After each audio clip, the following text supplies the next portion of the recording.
जगत से बैठे आप हमारी जगत से बैठे, नहीं किसी से काम, नहीं किसी से काम। आप हमारी जगत से बैठे आप हमारी जगत से बैठे, नहीं किसी से काम, नहीं किसी से काम। उनमें तो कछु अंतर नाही, उनमें तो कुछ अंतर नाही।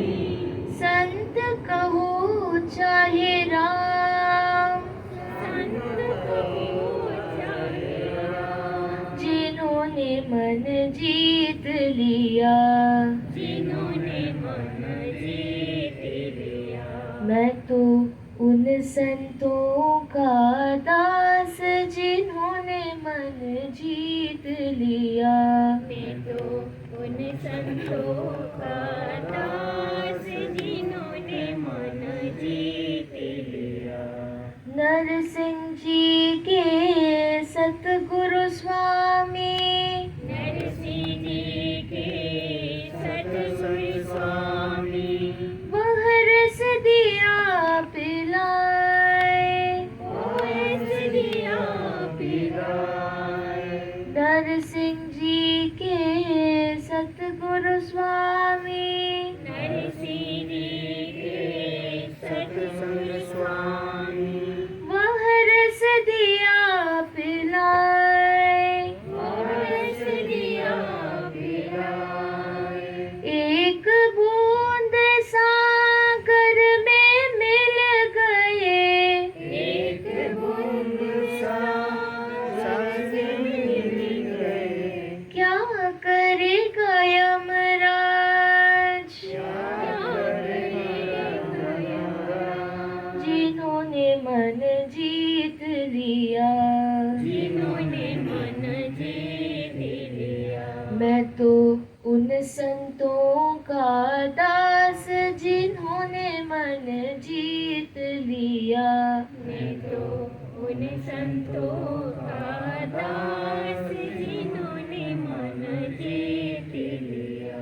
मैं तो उन संतों का दास जिन्होंने मन जीत लिया। मैं तो उन संतों का दास जिन्होंने मन जीत लिया। मैं मन जीत लिया, मन जीत लिया। श्रोताओं के रूप में उपस्थित सभी पुण्यात्माओं को प्रणाम।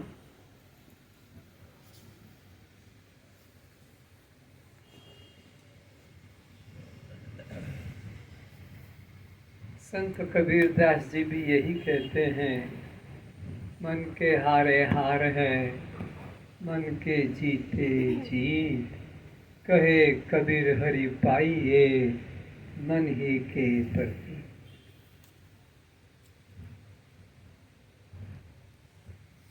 मन के वास्तविक स्वरूप को किसी ने पहचाना ही नहीं।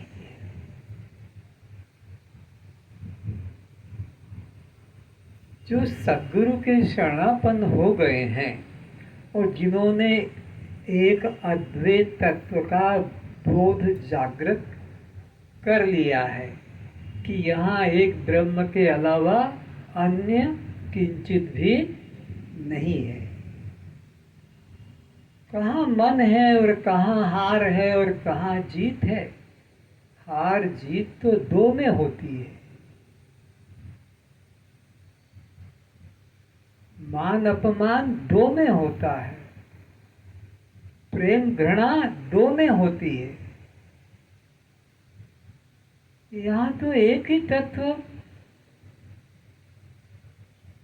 समुद्र में जैसे लहरें हो रही है, क्या वो जल से भिन्न है? क्या उनको मारना है? क्या उनको वश में करना है?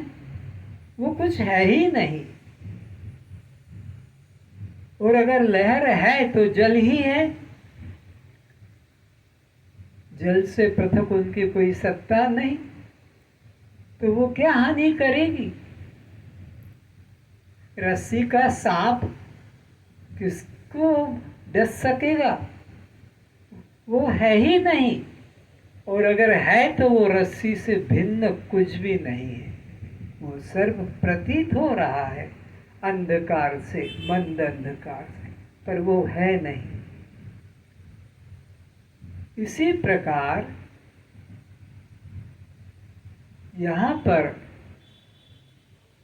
जिसे हम मन कहते हैं और मन को मारना कहते हैं या मन को जीतना कहते हैं,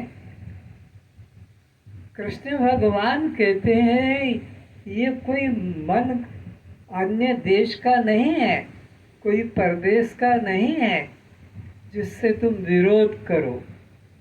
जैसे हिंदुस्तान पाकिस्तान के बीच में, कश्मीर हिंदुस्तान के बीच में, या अमेरिका चीन के बीच में कुछ न कुछ विरोधाभास होता है तो कहते हैं भाई समझौता कर लो। पर यहाँ मन को कृष्ण कहता है कि ये मैं ही हूँ। मन को तुम अपने से भिन्न मत समझो। मन न आँख का है, न कान का है, न त्वचा का है, न जीवा का है और न घ्राण का है।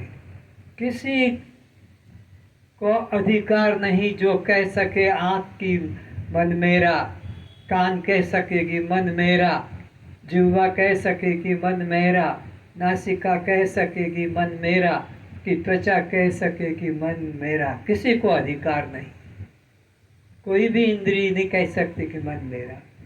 इसी प्रकार न वाक को अधिकार है कि मन मेरा, न हाथ को अधिकार है कि मन मेरा, न पैर को अधिकार है कि मन मेरा, न लिंग गुदा को अधिकार है कि मन मेरा। कोई एक भी नहीं कह सकते कि मन मेरा। प्राण को भी अधिकार नहीं जो कह सके कि मन मेरा। शरीर को भी अधिकार नहीं है कि कह सके मन मेरा। हाँ, है अधिकार तो मैं का है। मैं कह सकता है कि मन मेरा, और किसी को अधिकार नहीं।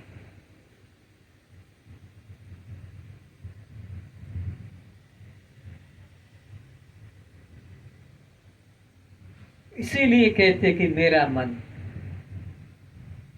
और कोई इंद्रिय नहीं कह सकेगी, लेकिन हम कहते हैं कि मेरा मन। तो यहाँ पर मन मेरा ही प्रतिबिंब है। तो प्रतिबिंब कभी बिंब से अलग नहीं होता है। या कहो तो मन मेरा ही पुत्र है और पुत्र पिता से अलग नहीं होता है। पुत्र और पिता की सजातीयता है। बाप और बेटे में सजातीयता है।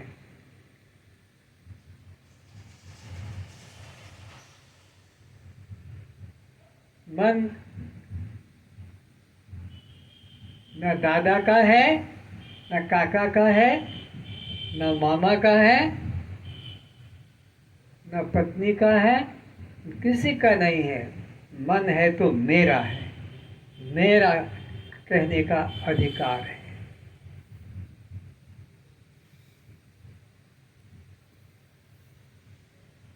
तो अब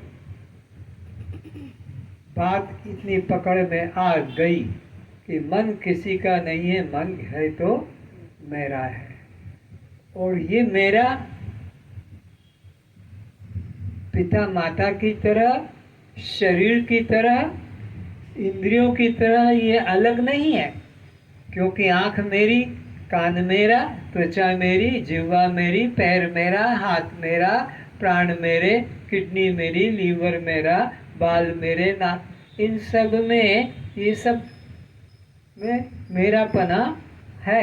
ऐसा मन मेरा नहीं है कि मन मुझसे कुछ अलग हो, क्योंकि जब भगवान उसको अपना रहे हैं कि इंद्रियों में मन मैं हूँ, तो फिर हमको भी उसके साथ में एकता करनी ही चाहिए। नहीं तो फिर भगवान के हमारे वचनों विचारों में विरोध हो जाएगा। वो कहते हैं मेरा और हम कहते हैं नहीं, मेरा नहीं है।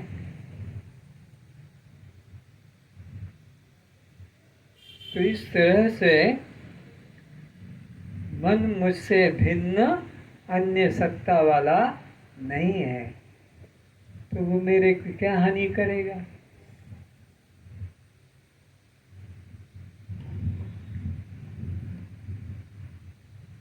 ठीक है, अष्टावक्र जी क्या कहते हैं उसे सुने। यस्याभिमानो मोक्षेपि देहेपि ममता तथा न च योगी न वा ज्ञानी केवलम दुख भागसौ। जिस व्यक्ति को देह के प्रति ममता है और मैं मुक्त हूँ, इस प्रकार का अभिमान भी उसे है, तो फिर वह व्यक्ति न ज्ञानी है और न वह योगी है, बल्कि दोनों बातें एक अंतःकरण में, दो बातें एक साथ नहीं रह सकती है। अगर वो अभिमान करे कि मैं मुक्त हूँ, और दूसरा क्या अभिमान करता है कि मैं हाँ, कि वह देह के प्रति ममता करता है और यह भी मानता है अनात्म पदार्थों के प्रति, देह संबंधों के प्रति ममता भी करता है, और एक तरफ में दृष्टा साक्षी या मुक्त आत्मा हूँ, ये कभी नहीं हो सकता। जो आसक्ति करेगा वो मुक्त कहाँ है, वो तो बंधन है। और जो मुक्त है वो आसक्ति किस में करेगा। इसलिए ऐसा एक साथ दो विचार नहीं हो सकते। न वह योगी है और न वह ज्ञानी है, बल्कि वह दुख का भोगी अज्ञानी ही है। तो उसको जो संसार के पदार्थों में आसक्ति ममता भी रखता है और अपने को मुक्त भी मानता है, न उसको ज्ञानी कहो न अज्ञानी कहो, बल्कि मूर्ख ही कहो तो ज़्यादा अच्छा है। एक पात्र में अग्नि व पानी, एक घर में प्रकाश व अंधकार, दो विरोधी तत्व कभी नहीं रह सकते। इसी प्रकार एक अंतःकरण में दो निष्ठा जो परस्पर विपरीत स्वभावी हैं, कभी नहीं रह सकते। जैसे मेरे घर में बहुत अंधेरा है और फिर कहें कि मेरे घर में इतना प्रकाश है कि मैं वर्णन नहीं कर सकता, ये कैसे होगा। बहुत घना अंधकार है मेरे घर में, मेरे कमरे में, और फिर मेरे कमरे में बहुत उजेला भी है। या एक ही अंतःकरण में मैं दास हूँ, मैं तो आपका दास हूँ, मैं तो आपका सेवक हूँ, और फिर मैं तो स्वामी हूँ, मैं तो स्वामी हूँ। शिवोहम सोहम, शिवोहम सोहम कह रहा है तो फिर दासोहम भी कह रहा है। तो एक अंतःकरण में मैं बद्ध हूँ और फिर मैं मुक्त भी हूँ, ये दो विरोधी बातें नहीं हो सकती। यदि देह में ममता है तो स्पष्ट है कि अभी आत्मबोध की किरण स्पर्श नहीं हो सकी है। अगर देह में सब समय देह का निरीक्षण करता है, मेरे देह का इतना वजन लॉस हो गया, तो मेरा देह का इतना वजन बढ़ गया, पहले मैं दुबली पतली थी, अब भुसकी हो गई, मोटी हो गई, गाल फूल गए, छाती सीना फूल गया। दूसरा, मैं क्या बताऊं, रात भर नींद नहीं आती है, तो फिर मैं क्या कहूं, मेरे तो पेट में पथरी हो गई है, और एक तरफ मैं दृष्टा साक्षी आत्मा हूँ। जिसका देह में चिंतन है, देह में आसक्ति है, अभी उसको ज्ञान हुआ ही नहीं। दंभ अहंकार है कि हमने क्लास कर लिया है, हमको ज्ञान हो गया है, खाक का ज्ञान हो गया, देह का है तो सब समय चिंतन, जो मिलता है बस यही, पहले तुम पतले थे अब मोटे हो गए, पहले तुम मोटे थे अब पतले हो गए, पहले मेरा ये वजन था, मेरा ये था, अभी मेरा ये रोग है, अभी ब्रह्म चर्चा आत्म चर्चा तो बस वो यही केवल शब्द सुनने के लिए है, वो हमारे जीवन में तो उतरा ही नहीं है। ब्रह्म ज्ञान में अहंकार बढ़ गया है कि हमने ब्रह्म ज्ञान कर लिया है, अब हम ये नहीं ये खाते हैं, ये नहीं ये खाते हैं, बस इसी की चर्चा हो रही है। ब्रह्म चर्चा आत्म चर्चा तो बस खाली पुस्तक के अंदर ही रह गई है, उसको अभी ज्ञान हुआ ही नहीं। नदी सागर में मिल जाए और कह दे कि पहले मैं तो गंगा थी और इतनी दूर से चल के आई हूँ और अब मैं सागर में मिल गई, खाक मिल गई है, जब मिल जाएगी तो फिर वर्णन कैसे कर पाएगी, ये नदी का बोध नहीं रहेगा। अरे नमक की पोटली, नमक जो खाते हैं लूण, उसको कपड़े में बांध के और समुद्र में डाल दो, पानी में डाल दो, फिर वो आकर जवाब देगी कि मैंने देखा समुद्र तो बहुत गहरा है। वो खुद ही गल जाएगी तो जवाब क्या देगी, पानी में जाकर तो पानी से एक हो गई। तो ऐसे ही जिसने आत्मा का बोध कर लिया, आत्मा से एक कर लिया, अब वो क्या बताएगा कि मेरा ये रोग चल रहा है, मेरा ये रोग चल रहा है, मेरे घर में ये परेशानी है, मेरे लड़के को ये हो गया तो मेरे पति को ये हो गया, बस इत्यादि। ये तो एक संसार पूरा घुसा हुआ है। शब्दों में बोल देते हैं कि मातम ज्ञान की सत्संग करते हैं, कि विवेक चूड़ामणि पढ़ते हैं या अष्टावक्र गीता पढ़ते हैं। पुस्तक पढ़ने से कहीं ज्ञान सिद्ध होगा? जब तक कि अपना देह भाव कट न जाए, मिट न जाए, तब तक अभी तुमको ज्ञान हुआ ही नहीं। अंधकार बना है और मेरे घर में प्रकाश है, कैसे होगा? केवल सुनकर बोलना सीख लिया कि मैं दृष्टा साक्षी आत्मा हूँ। आत्मनिष्ठा का न होना ही देह के प्रति ममता भाव की स्थिति है। आत्मा का बोध जग जाए कि मैं दृष्टा हूँ, तो देह का तो भाव ही अंदर से समाप्त हो जाएगा, फिर देह भाव नहीं रह सकता है। जैसे कोई ब्राह्मण और शराब पी ले, और मैं योद्धा हूँ, मैं क्षत्रिय बालक हूँ, ब्राह्मण, और ऐसे करते करते वो शराब के नशे में और सो जाए, जब सुबह उठेगा तो क्या उसको ब्राह्मण होने के लिए कुछ अभ्यास करना पड़ेगा? वो ब्राह्मण ही होगा, ब्राह्मण ही है। नशे में कुछ अगर बोल देता है तो वो वैसा होता नहीं है। तो हम भी इसी प्रकार बोल देते हैं दृष्टा साक्षी आत्मा हम, लेकिन जब उठते हैं, व्यवहार में चलते हैं, तो बस होगा वही ख्याल आ जाता है कि मैं स्त्री हूँ, मैं पुरुष हूँ, कि मैं ये जाति वाला हूँ।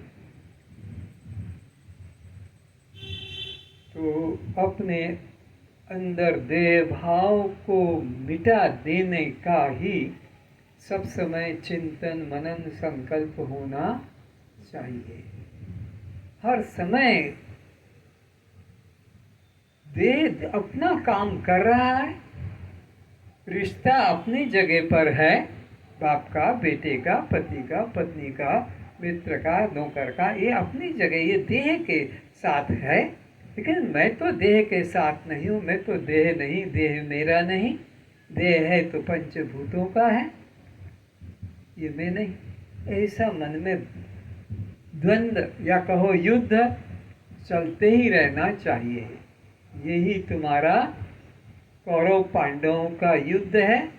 तुम्हारे अंतःकरण में यही दो वृत्तियां हैं, सद असद वृत्तियां। पांडव की वृत्ति तुम्हारी सद्वृत्तियों में है और कौरवों की जो है वह असद्वृत्तियों में है। इन दोनों का आपस में द्वंद्व चलता है। भगवान पांडवों की तरफ है तो सत्यमेव जयते, सत्य की ही जय होगी। आगे बढ़ो। देह में मैं भाव वाला अपने को किसी इष्ट का दास, भक्त, सेवक आदि स्वीकार करेगा एवं इष्ट को अपने से पृथक स्वामी भगवान मान उपासना करेगा और अपने को कर्ता एवं उसे फलदाता मानेगा, तो यह अज्ञानी है। तो ये लक्षण बता दिए।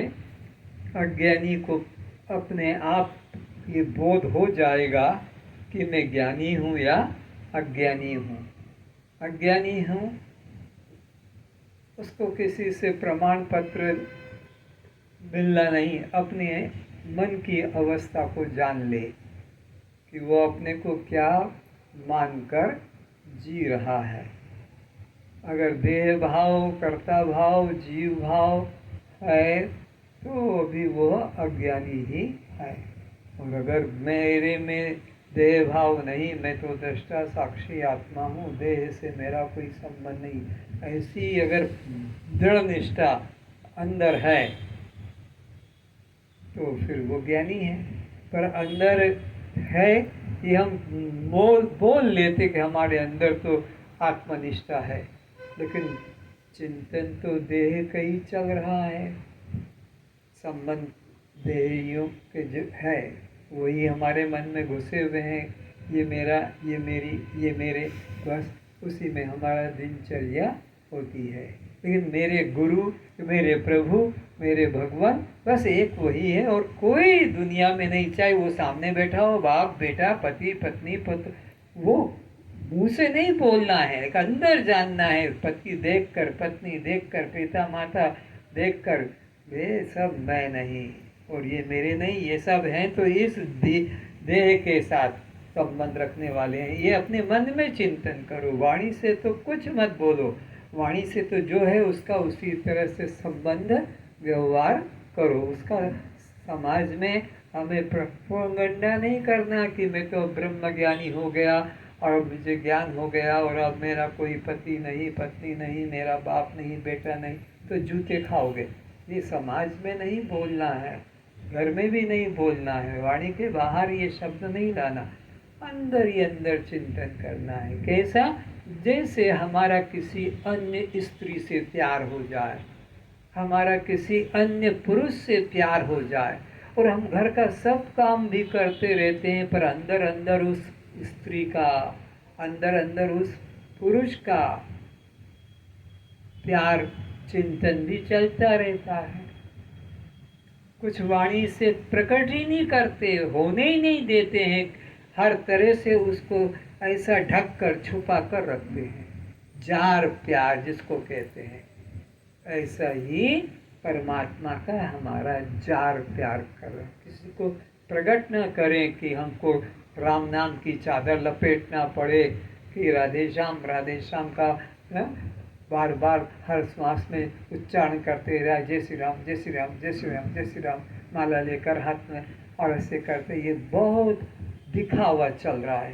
परमात्मा का हमारा जार प्यार है, ऐसे करके गुप्त रखें, प्रकट न करें। आत्मबोध जिसे हो चुका है वह अपने को ब्रह्म, आत्मा, अद्वय, अखंड, निराकार, निर्विकार, निर्विकल्प रूप जानता है।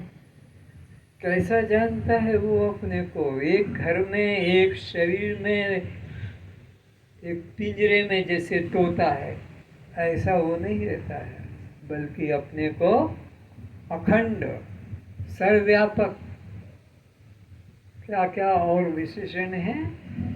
मैं आत्मबोध जिसे हो चुका है वह अपने को ब्रह्म, आत्मा, अद्वय, अखंड, निराकार, निर्विकार, निर्विकल्प रूप जानता है। वो एक देह में रहने वाला नहीं। इसका एक दृष्टांत देता हूँ। कबूतर और तोता। तोता पिंजरे में रहता है, खाता है और बोलता भी है जो सिखाया जाता है।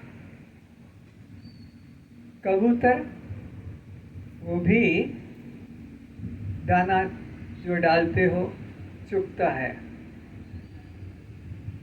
दिन भर दूर दूर जाएगा और वो मूंग के दाने की, गेहूं के दाने को के बराबर कंकड़ उठा उठा कर खाकर पेट भरता है। कंकड़, मिट्टी, दूर दूर घूम घूम के, और संध्या को वापस घर में आ जाता है जहाँ उसके लिए जगह बनी है घोंसला रहने को। दिन भर बाहर रहता है। ये कबूतर की मनोदशा है। अब ये तोता रहता है, खाता है घर में, लेकिन मौका देखता है कि खिड़की खुली हो ताकि मैं निकलकर उड़ जाऊं। ये ज्ञानी का लक्षण है।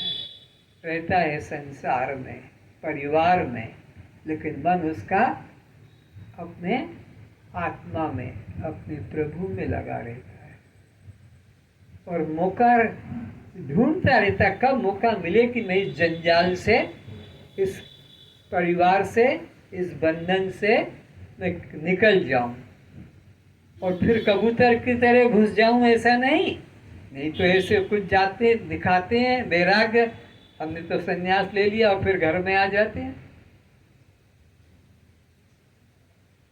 तो हमें कबूतर की तरह नहीं चाल चलना है, हमें तोते की तरह है।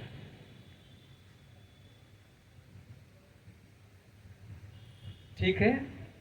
तो जिसने अपने मन में जान लिया कि मैं अखंड हूँ, सर्वव्यापक हूँ, निराकार हूँ, ऐसे व्यक्ति ने अपने जीते जी कल्याण कर लिया और ये ज्ञानी का लक्षण है।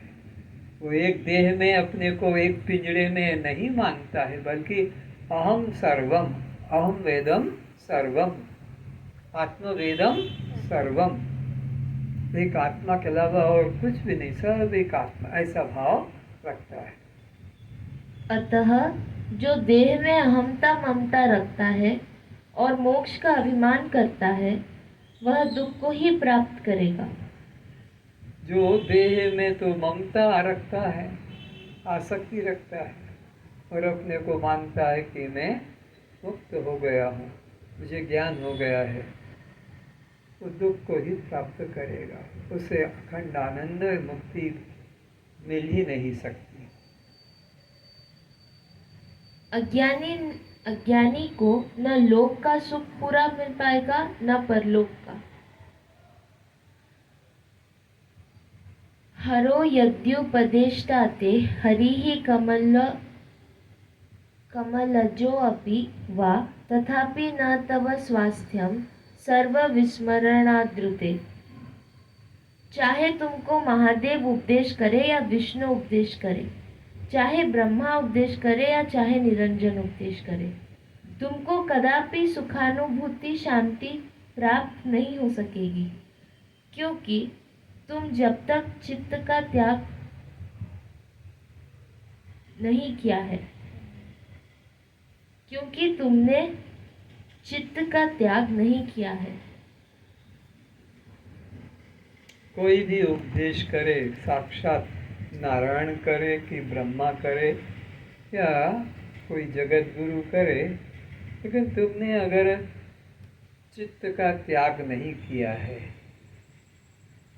तब तक तुम्हारा कल्याण नहीं हो सकेगा, क्योंकि तुम्हारा चित्त ही बंधन का कारण है। कुंभज मुनि ने राजा शिखरध्वज को यही उपदेश किया था। कहानी तो बहुत लंबी विस्तार की है और उसका पुस्तक नाम है हे राम उठो जागो। उसमें उसका विस्तार है। कुंभज मुनि और शिखरध्वज, रानी चुड़ाला और राजा शिखरध्वज। शिखरध्वज था तो उसने घर छोड़ दिया, राज्य छोड़कर जंगल में चला गया और सन्यासी की तरह रहने लगा। 3 बार स्नान करता, फल खा के अपना निर्वाह करता और ध्यान करता। ऐसे करते करते 8 वर्ष बीत गए। तब कुंभज मुनि, जो कि उन्हीं की ही श्रीमती है, लेकिन अपना साधु वेश बदलकर जंगल में आई। नहीं तो सोचे साधु वेश न बनाती तो वो पत्थर मारता दूर से कि मैं तेरे को छोड़ के तू जंगल में आया और तू जंगल में भी मेरी साधना में भंग करने के लिए चली आई, तो मैं उसका कुछ हित नहीं कर पाऊंगी, उसको उपदेश नहीं कर पाऊंगी। तो वो कुंभज मुनि का रूप लेकर आकाश मार्ग से ऐसे उसके सामने उतर रही है, जैसे पक्षी उतरता है वृक्ष से और नीचे दाना चुगने आता है। तो वो एकदम खड़ा हो गया। शिखरध्वज की ये कोई आकाश मार्ग से संत अवतरित हो रहे हैं, उतर रहे हैं। तो जाकर उनको साष्टांग प्रणाम किया और जो माला रखी थी वो उनके गले में डाल दी और अपने आसन पर बिठा दिया। खाने को फल जो थे दिया। और उन कुंभज मुनि ने पूछा, आप यहाँ क्या करते हैं? बोले, मैं मालव देश का राजा हूँ और मैंने राज्य का त्याग कर दिया, रानी का त्याग कर दिया, राजपुत्रों का भी त्याग कर दिया और यहाँ मैं आकर बस ध्यान करता हूँ। दिन में 3 बार स्नान करता हूँ और प्राकृतिक बस फल खा लेता हूँ और थोड़ी देर के लिए 2 घड़ी सो जाता हूँ, फिर ध्यान में बैठ जाता हूँ। कितना समय? 8 वर्ष हो गया, लेकिन शांति नहीं मिली। मुझे शांति बिल्कुल नहीं मिली। बोले, कभी मिलेगी भी नहीं। जब तक तू सर्व का त्याग नहीं करेगा तब तक तेरा कल्याण नहीं होगा।